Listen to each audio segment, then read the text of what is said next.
Hi everyone, welcome back to another episode of the Movie Miners. This is now our third episode. My name is Zama. I'm Charlie. And I'm Hamish. First, we just want to apologize slightly for the delay. I know this episode is coming later than expected. We've just had a few complications Yeah. with just life in general, but hopefully we'll be back on track now. Yeah, we hope to be back to over them. Anyways, aside from that, today's movie will be Haine, directed by Mathieu Kassovitz, or Kassovitz. I genuinely can't really pronounce it that well, so I apologize. Yeah, for those who are unfamiliar, we do a rotation on who chooses a movie. So this is our third episode. This was my suggestion. The other two episodes were by them. But we do hope in future we can get your guys' suggestions into rotation and hear more from you. Potentially next week we could be. Yeah. We're still undecided. But Yeah. What we guys know. All right, just diving straight into the movie. As mentioned, it's Haine from 1995. This movie was written, edited, and directed by Mathieu Kassovitz. It is a French kind of social thriller. It's kind of hard to put it into a genre. So maybe like a crime. Social thriller. Yeah. I mean, there's a lot of social commentary. Yeah. Right? So it's, and then, I don't know, it's difficult to put into Yeah. a genre. It's very heavy on the social political message side. But essentially, it is a black and white film located in the suburbs of Paris that basically follow these three poor immigrants named Vince, Hubert, and Said. They basically just had one of their friends attacked in these protests, and basically it's a pretty still image following kind of just everything after the riots and protests that happened in France, and kind of just a timeless capture of what they were experiencing at the time, I would say. Yeah. Anything else to kind of describe that movie without giving too much away? I guess not. I guess we should definitely say spoilers, right? Yeah, spoilers. We'll be going over the movie, so if you want to watch the movie and you haven't already, go do that. Yeah. I guess should we start with the cinematography? Yeah. Sure. So I guess the most obvious part of the cinematography is that it is in black and white. Yeah. I don't know, what did you guys think about it? I'm kind of a sucker for black and white films when it's paired with good cinematography like this one. I really enjoyed it. I think there's a few things I want to dissect under cinematography, but I just thought there was a lot of creative styles. Obviously at the time this was still kind of in the 90s, so there was a lot of new techniques still within film and cinematography. And one especially was, when Vince is in the bathroom. This is kind of near the beginning of the film. Oh, and yeah, it's the mirror, yeah. and it's quite. I don't know. You guys might not be familiar with it, but it's quite kind of a historic shot because it was one of the first times there was kind of that double mirror effect without seeing the camera in the frame. And I remember hearing about that before watching the film, and when I watched it back, I was like, wow, it was really creative. And at the time, nobody had done it before. Yeah, I thought that was really powerful. Yeah, kind of made you feel like you were almost him. Yeah. It really wasn't insane. Yeah. So, and the way it kind of shifted, because it starts off seeing his perspective in there, and then you shift to his actual perspective without seeing the camera. Yeah, it's powerful. very cool. I think something that the black and white did was sort of take you away from the whole movie aspect, like all of the cinema. It makes you seem like you're just watching a home film, like the Blair Witch Project or Cloverfield, I think it is, where it's more. Those films are like, it's less of a movie. It's from someone's like handheld camera perspective, like someone's just taking a video. Yeah. Found footage, I think it's called. And it feels like that. Oh, okay. It just feels like a student film. It was made with a really low budget, and people just going around after a protest. Yeah, and I guess from an outsider's perspective, that could kind of be seen as boring. Because not to get too much into the plot, but I mean, it wasn't, I guess, like a typical movie that was so heavy on the plot. It was more kind of just, I would say, a document of Their kind of lives. these three characters and kind of following their lives. Yeah. But I think for me, the only reason that the black and white really worked was how good the performance and the rest of the film was. Because it leaves you nothing to be distracted by. Because oftentimes you'll see in films, whether it be like Country for Old Men or even something like Wolf of Wall Street, is such the color grading and the look and the aesthetic of the whole film is so. It looks so good that it can almost distract you from what the actual film is and what I guess the message. But the thing with the black and white is it really leaves you nothing to be distracted with. So there's almost a heavier focus on the actual the actual medium itself, what the actual film is. Right. And I think the fact that it was able to do that so well signifies that how good the actual film was, that the rest of it was without this, to take this colour away. Yeah, I know what you mean. I don't know. Yeah. Anything else about the cinematography specific? For me, I really like the lighting, if we can count that in. Yeah. Because, like, the whole movie felt really, like, dingy and scrubby and sort of damp, like there were no real glamorous shots. Like, everyone thinks about France and Paris and they think about the Eiffel Tower, the love, romance, restaurants, all that, really high society. But, like, most of France is really just a terrible place. No offense. But most of... That's still our French. Yeah, that's the French audience gone. But it's okay. Most of France is like everywhere else, Like, there are really nice places and there are really, like, dingy places, but France has been shown to be, in a lot of Hollywood films, as really cool and classy and aspireful to, if that's a word. And I think what the Haine does is it sort of puts an aspect on the parts of France that you don't see and gives, like, a sort of a voice to people who aren't shown in any medium. Yeah. And I think the lighting puts a really heavy reflection on that. In what sense though? Because I don't know. I think like the black and white for me kind of not took away from the lighting, but I just didn't notice it. Yeah. And I think that's kind of another thing about the black and white is it all felt like this. Even though it went from night and day, the transition was so. Like it didn't even occur to me at some points that it was the night or that it was the day. Yeah. It was all this one kind of log. It's just one like moment, all succinct. I don't know.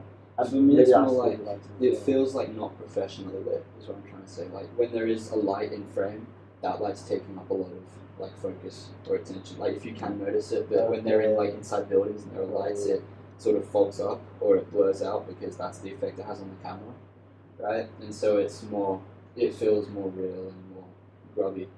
Oh, so you're saying it feels more like actual like if I was to go and shoot it with my with a audio recorder, which is technically what it would look like. I think that kind of made the message also maybe more powerful, or the purpose of the film. Obviously, maybe that was the kind of the best production level they could produce at the time. But I mean, looking back at it now with modern film and how crisp you can get, like just shots in general, I think now when you look back at it, it feels very heavy on the message and less on purposeful in terms of the techniques that they had with lighting and things like that. And it was a lot more just carried through the message, and I would say kind of just a blank time that was just shown linearly, and we just kind of get to see the snippet of time. And it's not really about giving us all the information about it. It's more just us being able to see this time that we were given now. Yeah, I can see that. Mm-hmm. And I also think that the kind of black and white nature of it, I don't know if this is true or not, might reflect on the kind of perspective of the life they're living in, and in the sense that it's all just, there's no like, I don't know, like colour. There's no. It's all kind of dull and all kind of murky. Very depressive. Yeah, like depressive. That's the word. It's all kind of. So I don't know. Maybe that's a reflection of the life they kind of live as well. Yeah. Anything else about cinematography before we move on? I guess just the angles and the way the transitions in general were just. I mean, you can't really fault it, to be honest. The cinematography. Yeah. I guess one note that isn't really, there's more editing than just cinematography, but I think also those all the timestamps that we got throughout the film, that kind of chunk different pieces of information throughout, the time that we were seeing, might have kind of created that blend between maybe purposeful cinematic shots that had a lot of intention behind them versus just kind of feeding you a series of information, if that makes sense. Yeah. I mean, I guess I guess it kind of segues. We can segue this into the acting, because I think the nature of the cinematography and the fact that it's black and white, which is so prevalent, really makes you focus on the acting. Yeah, of course. And personally, I think that it really carried the film. I mean, I don't know, like the cinematography, I can't really vote it. As a resident actor. The acting was all really, like, it wasn't textbook acting, It was really, really realistic. Everyone that was on, like, being filmed just looked like they were going about their day. And I think, because something that, if you notice, if you go to, like, the IMDb, is that the main three actors are Vince, Hubert, Said. They're all named after the characters are named after the actual actors. Right. Oh, really? Yeah. I didn't actually clarify that earlier, but Vince. I did not know that. Vince, his real name is Vincent Cassel. Then Hubert Conde, and then Said, which I can't pronounce his last name with confidence, but it is Tag Maui, I believe. Yes. And I think it was because this was sort of before they all became big or more well known, because Vincent Cassel, he's been in more sort of Hollywood films since then. He's been in Black Swan and Ocean's 12 and all that. And I think that this was more, I don't know, it comes across as the actors actually had like thoughts about the current situation in France, because it's a really topical film. All the protests that were going on at the time. And I think they got actors that actually, A, were French, and B, had thoughts about the protests and wanted to sort of say it like it feels like a group project, I was curious about that. Do you guys know if all three actors were originally French, or were they actually immigrants to France? Because obviously their characters in the movie were, but in real life, are they all... I'm pretty sure Vince and Hubert are both French. I'm not sure about Said. Okay. I mean, I guess I'm not sure. Obviously, not speaking on an actor, but I assume that seeing as their names are derived, or their character names are derived from their own names, maybe that feels like they're more portraying themselves in a sense, and then that, like what you said, adds their input into the piece. Yeah. If we keep on acting, I feel like Vince is who everyone wants to say is doing the best acting job. He gets most of the shots, he gets most of the screen time, and he did a really fantastic job. But I think Hubert did a really, really good job, especially when, after when the three of them find a group of, I think they're skinheads. Yeah. And then Hubert's just talking to Vince about how he wants to kill a cop but shouldn't, but can kill a skinhead. Yeah. I thought that was a really powerful moment, and it was portrayed really well. And it's the little things, and also the speech he did about the guy falling, where it was like, "Je suis tout va bien," so far so good from the top of the building.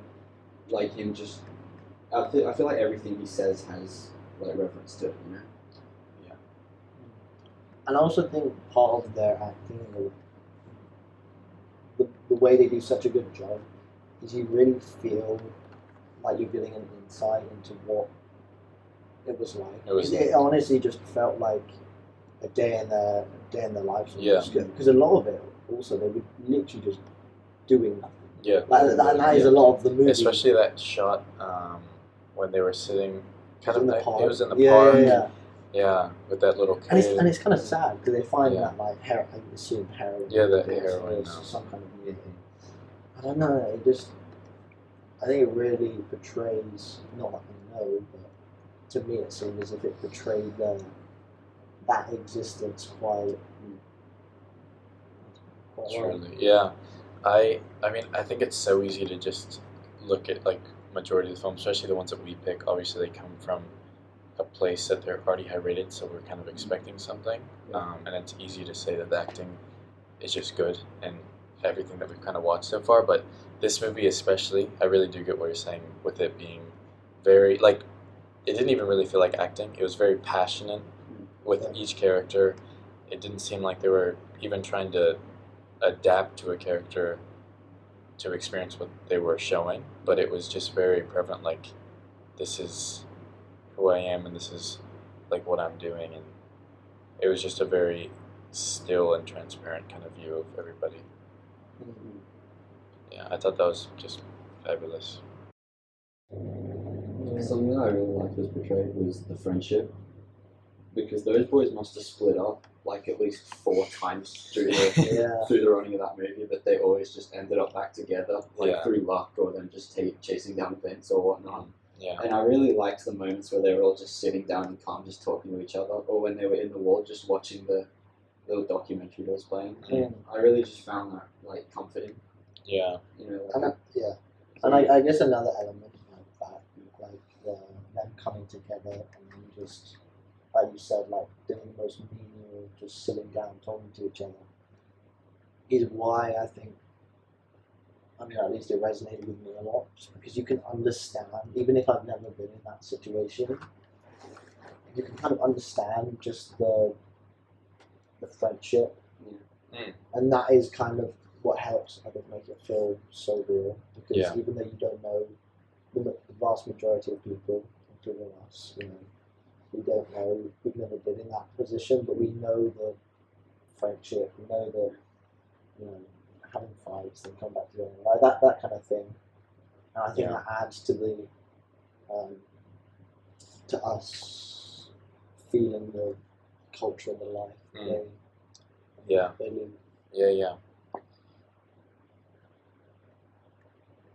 we want to move on.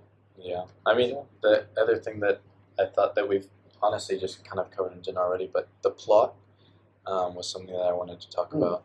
I think for me, kind of like what I said before, the film wasn't, I would say, wasn't really created to have a plot. It was more to just have a message throughout the film. Like, there was no really traditional kind of middle, beginning, end to the movie, I would say. I mean, obviously there was events that occurred, but I'm just saying, just in general, there was no real kind of prelude to events that were happening. It was just a genuine snippet of time that was very timeless, with not a lot of cuts. Like, obviously there was times of just pure boredom, and you're sitting there watching it as well. Yeah. And even like one of the things I said, it was kind of boring. It really is. Yeah. Even though it's a 1 minute, I don't know what, 40, like an hour and 40 minutes, an hour and a half minute. It actually is kind of boring. Yeah. It feels like but ages. it's weirdly gripping at the same time. Yeah. Sorry. I think I agree with that point.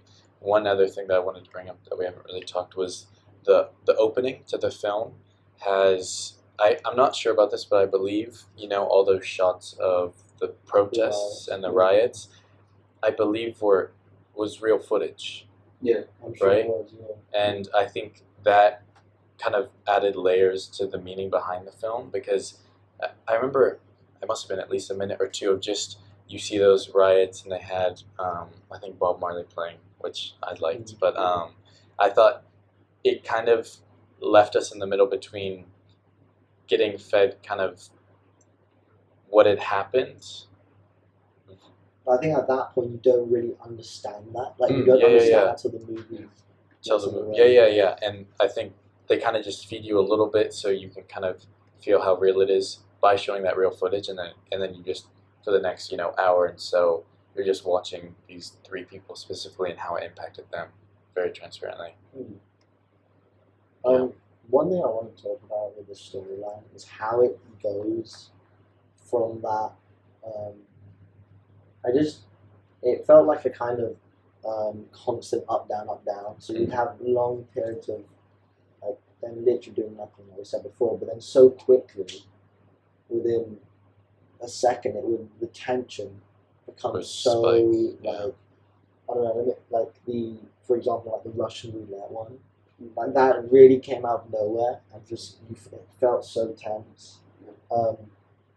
Being chased through the houses, being arrested, being interrogated, all that, and almost being like basically killed by the skinheads. Yeah.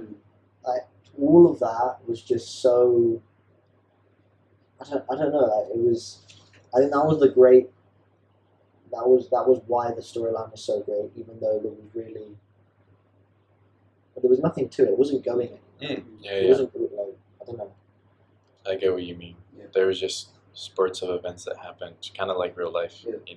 Anything, kind of the cliche of anything can happen at any moment. But yeah, very true. Just unexpected moments of events that happen throughout. And sort of something on that is this film doesn't glorify anything. Like some films will be like, we're not glorifying violence or whatever. This film like doesn't put a high value on anything.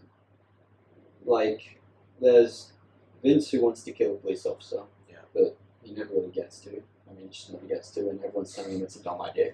Yeah. And then there's Hubert that's preaching to them like it's a bad idea to be, a gangster or violent, but then they're sort of always discrediting him. And then Saeed's always trying to pull them together, but they always being like tearing each other apart. Mm-hmm. And then there's the police who are oppressing them, but then they're also good ones that are shown.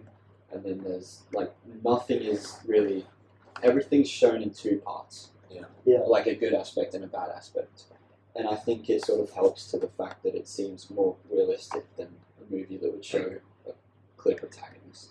Yeah, that's true. I guess it doesn't really give much opinion on it. It just kind of shows you what's there and the good in what is bad, and also the bad in what is good. Yeah. I mean, I guess we kind of got to that point. But what did you guys think of the ending? Or unless you have anything else to talk about? No, I have not. No. No. I don't have anything else to include. You have nothing about the ending? Well, yeah, I want to hear from you first about Okay. that. You want me to go? Okay. I loved the ending. It was like honestly the most unexpected. I don't know. Like it was so. In no way did I think that was going to happen, and the way it was done was so smart in terms of him not only being killed in that way of like an accident, or whatever, also the way it ended, where you hear the gunshots, I forget what it is, and you just see Saeed's face, and it's that kind of unknown, but like kind of we talked about it in similar to No Country for Old Men. Like there's no ending in that necessarily, or there's no like, resolution in this, and it's kind of the same in this one. But I think the way they do it in the Haine is so powerful. It's so powerful, and I think it wraps up the whole film beautifully, because it's almost like, no matter what, they'll go through all this, all that. At the end of the day, anything can happen. Like you said, anything can happen. It's just, I don't know. Yeah. I mean, I'd agree. I didn't really see that coming. It was kind of in the back of my head. Obviously, it was, like you said, very powerful. We didn't really get given much conclusion to the movie, apart from seeing Saeed's fate and having that death of Vince. And I thought, yeah, it was. I mean, you've already kind of said it all, but it was very cleverly done, and I think it was done in such a way that we get given a very transparent view that's very linear with not a lot of cuts. And there's obviously a lot of moments of boredom, and then there's exciting moments of a lot of action, and then it kind of all comes down when you don't expect it, and that's all you get, and then it just ends, And I think that was quite powerful in the way that it just kind of finishes off, and you don't get given anything else. Yeah. And I think it kind of shows that contrast to what we mentioned before between the movie isn't really meant to give you the movie isn't or the film isn't shot necessarily for you to kind of have an experience of like a linear plot and like a beginning, middle, and end. It was more just to give you this experience of something that did happen. And I thought that was really, really cleverly done, very smart, and yeah, I very much enjoyed it. Yeah. I think the ending was obviously really special. I really thought it would be a predictable ending. It would have been easy. It still would have been a good movie, if they all just went home and were like, see you tomorrow. I swear that's how that was going to happen. And then you get to the bit with the police officer, and then I thought it would go a different way. I thought, here's Vince finally going to get his opportunity to kill the police officer. And then he's just killed off so nonchalantly. Yeah. Which is a crazy, unexpected turn. And then the fact that you see Saeed's face, and it has, just the right amount of emotion, but not too much, so you can't differentiate whether he's shocked because his friend just killed a police officer, or because a police officer just killed his friend. And because the second shot that fires, we don't know if Hubert dies or the police officer dies. Or even both. Yeah, or both, exactly. And so it's... Usually I really hate cliffhangers. Like, if something ends and then leaves me wanting more, I don't want to, acknowledge it. But I think that was such a well-done cliffhanger that I'm kind of satisfied with it, Well, I couldn't have put it better in terms of that cliffhanger. You just feel satisfied, even though... Yeah, maybe for me, it felt like kind of a short-lived experience that I got to see. Obviously mainly through these people, but especially Vince, and just being able to see kind of. You don't really get to see any progression of his life, but you get to see a snippet of it, and you get to see it quite transparently, and kind of just when you least expect it, it ends. And I think maybe that's something that was done purposefully in terms of how kind of slow the plot was, just in general. There was no real cuts, and there was kind of, like we said, just moments of boredom, and then obviously some moments of intenseness, but at the end of the day, it just all leads up to something that you maybe didn't expect, and when you least expect it, it just happens. Yeah. And I don't know about you guys, but this movie sort of taught me something, I won't even lie. Because, you always judge someone, right, when you first meet them. And you judge these three people. But then you spend literally just a day with them, 24 hours, and you already feel so connected to them, and you feel like you know a lot about them. But you haven't spent that long with them, but your judgments at the start were immediately wrong for all three of them, I found. And so, I don't know, there's morals. Yeah. Any other comments before we get to the ratings? The last thing I kind of want to say is that I think the movie I don't even know what it is, the word is, but kind of discusses even, or it talks to, I think, some very hard-hitting topics like racism, violence, and I even say classism, because you've got these people who are essentially living in the ghetto, or the council estate. But it portrays it in an unbiased way, right? Kind of like you were saying, it shows both sides. And I think it's just done so tastefully, and I don't know, it's tastefully done. Yeah, I loved it. Yeah. Any final thoughts with you too? I recommend everybody to go watch it if you haven't. It really is. It really was more of an experience than a watch, I would say, to a typical film, and I really love that. I think obviously the purpose of it is different for everyone, especially depending on what you've experienced yourself. But also the kind of the more you expose yourself to the historical context behind the film, the deeper it can also get. No, I've said all I need to say. It's just a well done film. Okay. Who wants to give the first rating? Because I think you're maybe you go first. okay. Well, in spirit of the positivity that we found in this, I might arguably give it a high score. I don't know. It's been a minute since we've done a review. Yeah. I'm kind of second guessing it, but my score that I gave it was 9.6 because it was by far one of my favorite films that we've watched so far. Obviously, we haven't done that many episodes, but just given everything we discussed and the experience I had watching it, I didn't want to second guess the rating that I gave it. Yeah. Okay. I gave it a 9.4. Well, actually, originally I gave it 9.2. Even after letting it soak for a minute, like discuss, I changed it to a 9.4 because I think it did everything so right that I literally found no faults in it. Yeah. And the only thing, I kind of forgot to mention this earlier, the only thing that I thought would have made it a better movie, or almost a perfect movie, I don't know what to say. Yeah. Perfect movie, whatever.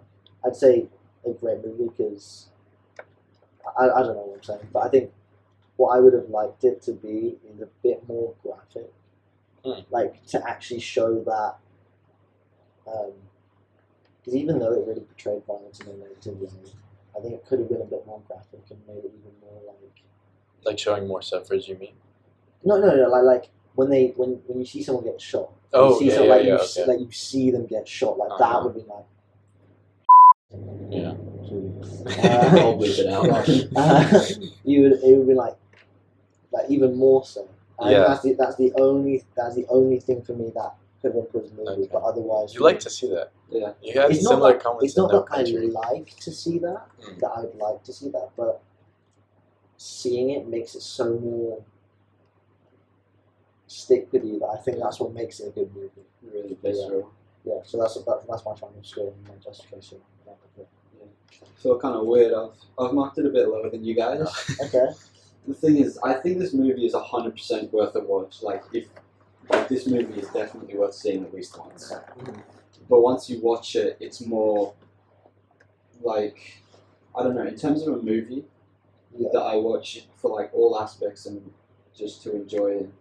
I don't know. I feel a bit conflicted, but I have decided to rate it an 8.9.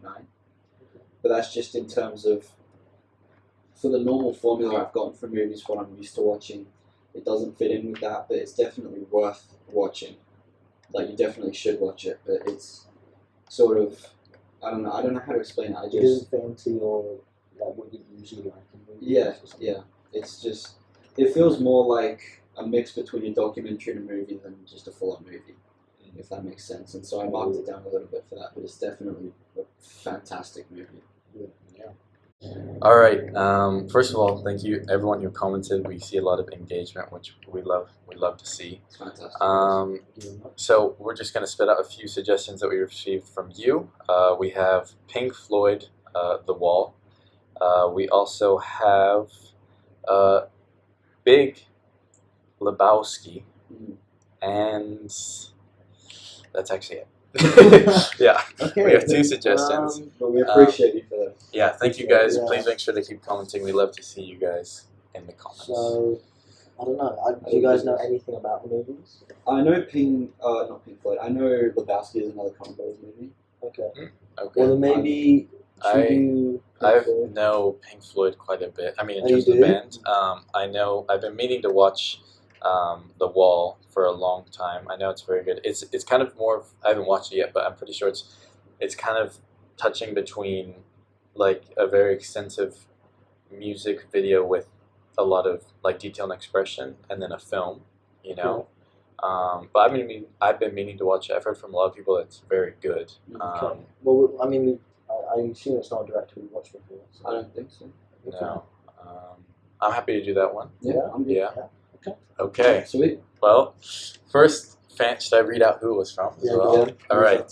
So we're happy to announce that our 4th episode with our first fan suggestion Keep them coming. is from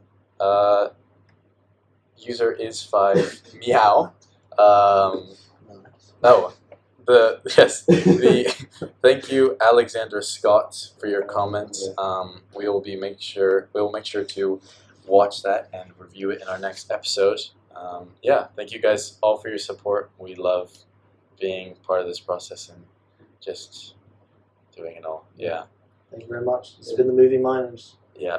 Cheers, guys. And also, if you liked it, please give us a like, comment some movies because we're in need of suggestions. Yeah. And subscribe if you want to. Yeah. Notifications. Yeah. Linktree and bio as well. All things Movie Miners. Okay. That's all. Cheers, guys. Thank you, guys. See you next week. See you next week.